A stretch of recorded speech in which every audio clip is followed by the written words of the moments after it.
Hey you guys, I'm super excited to teach you guys the way I install lock extensions.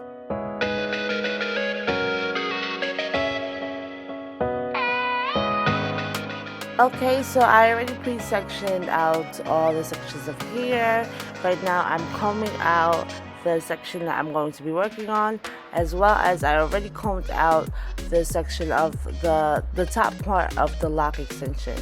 I'm going to wrap that lock extension around and braid it down the hair. So to do this method, you will have to already know how to braid. You don't have to be the best braider though.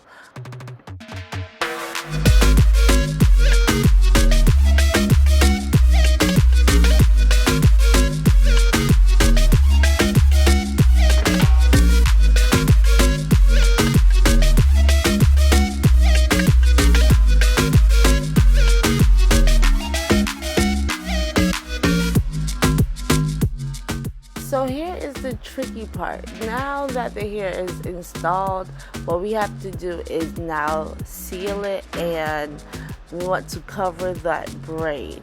I used to make the mistake of wrapping it too tight, and once I learned that you do not have to wrap it so tight, oh my god, when I tell you my blend game is seamless and the stitching of the needle is not as hard and rough to go through. So here I'm taking some hair and I'm just wrapping it around. I'm trying to cover up the braid, but I'm trying to keep in mind that I do not want to wrap too tight.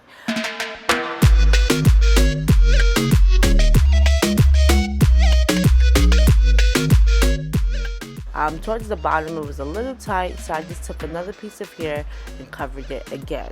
So we want it to be like all fuzzy looking. You don't want to wrap it tight at all.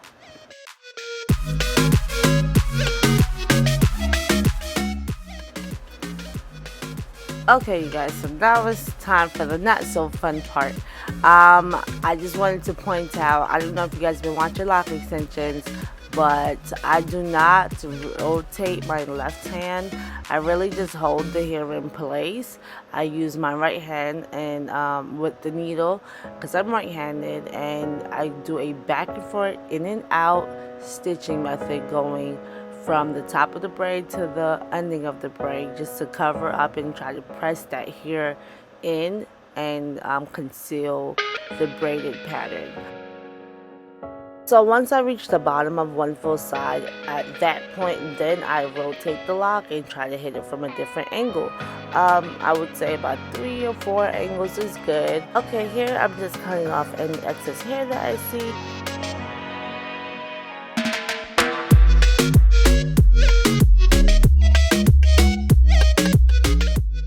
Okay, so here I'm going back in with the needle again. I must have seen something that I need to blend out a little bit more, but usually after you cut, you should be good to go, you guys.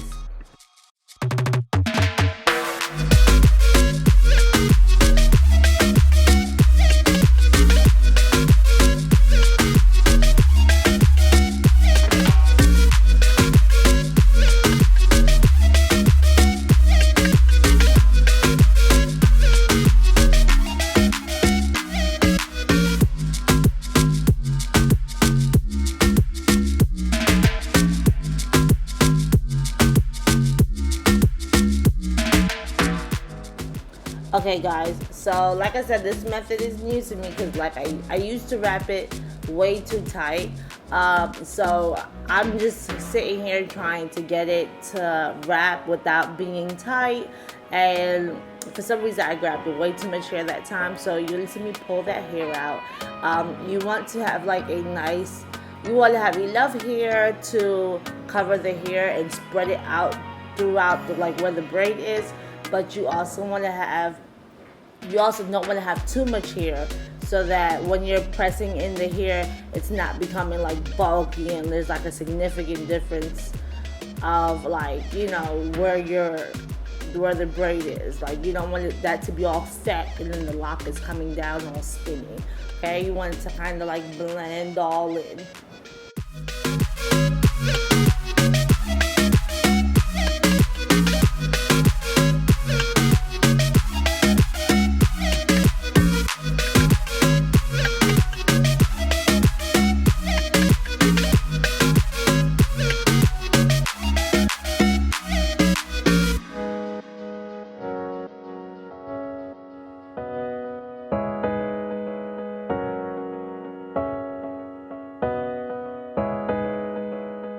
So I also wanted to point out that sometimes you might see me move that same piece of hair into other places where I feel like could use more hair.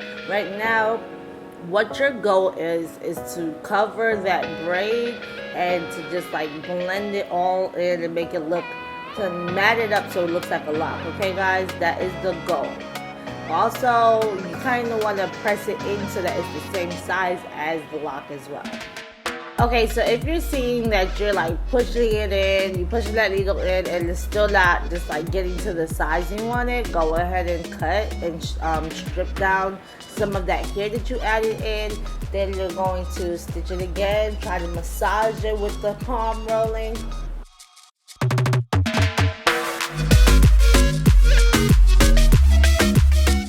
Okay, so next you're going to see me palm roll, because hitting it from, just because I'm not rotating my left hand, sometimes you will flatten the lock if you do this method, and that is a quick and easy fix, you guys. Just palm rolling and massage the hair back into the cylinder shape.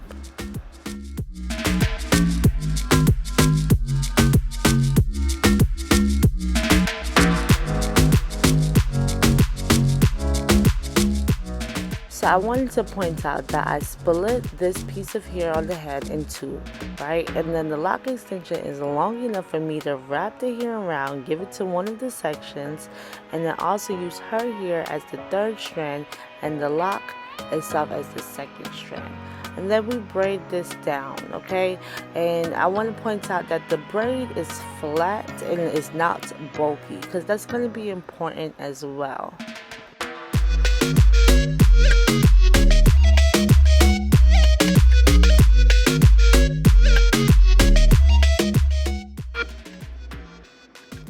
Also, if you guys notice that the lock itself, it doesn't start until like a little bit further down the braid. If you guys can see that, because that's going to be important on, like you can't really braid down the lock. You want to like comb it out and create this braid before the lock starts.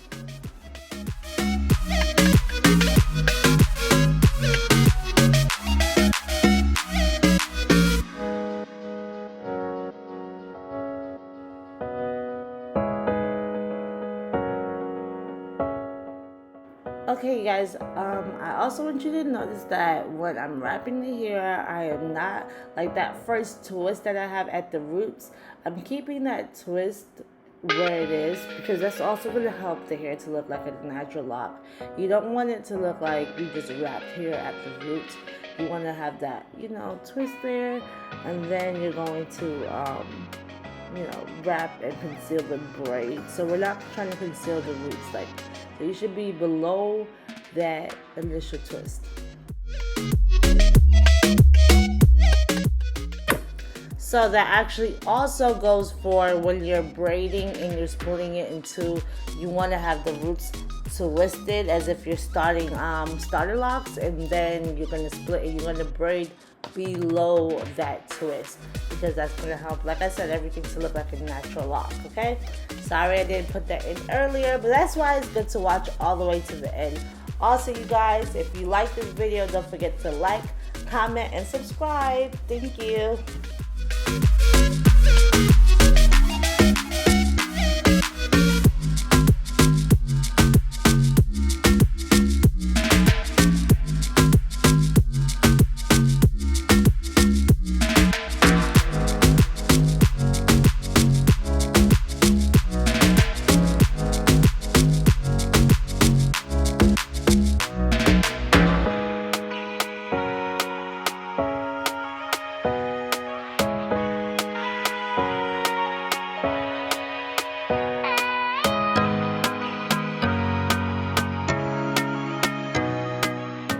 Okay, so I hope this video was very helpful to you guys, whether you were learning for the first time or you were just looking for a new method.